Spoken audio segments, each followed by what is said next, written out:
So Leah is really creative, and she's got the metaphysical wonderland, which is Asherah's garden in Bowling Green, Ohio. Some of those items go into the Asherah's boxes, and then other stuff that sort of is not sort of is hand curated, but the whole Asherah story is really fun to me. So that all came from Leah, because Asherah's garden is her store, but Asherah's box. That was a fun day, by the way, when we came up with Asherah's box. There might have been bubbles involved in that too, actually, if I'm thinking right.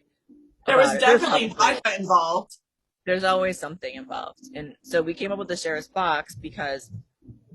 So Asherah, I want you to explain who Asherah is, and then Asherah's box is supposed to be, it's a double entendre for show. It's faux show.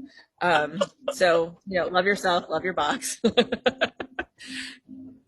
Asherah is an ancient Mesopotamian goddess. So Mesopotamia being like the area of the Fertile Crescent, in the Middle East-ish area, right?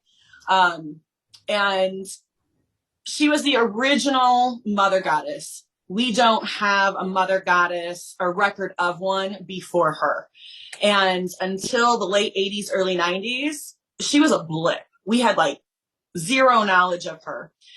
In the late 80s, early 90s, there was an archaeological dig in what's now Syria, and they just could not stop pulling artifacts of her out of the ground.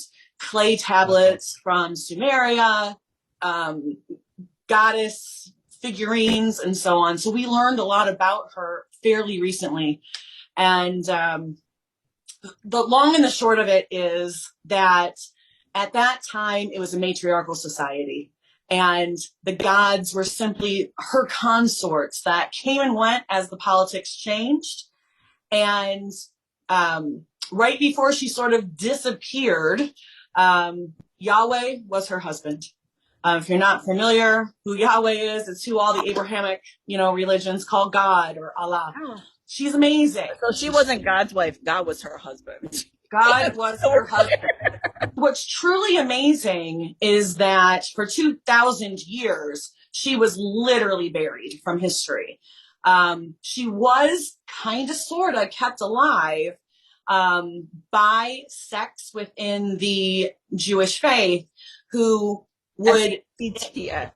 Sect. Yeah, sect. So they named the tree of life Asherah in order to keep her alive, because it did become illegal to worship her or even speak her name. So in the large temples, they would have the altar of Yahweh, and they would have the staff of Asherah, which in the larger temples was an entire tree. So yeah, that's how they kept her around undercover. So I think it's a fun story. So of course I think it's fitting that we do a subscription box business called Asherah's Box.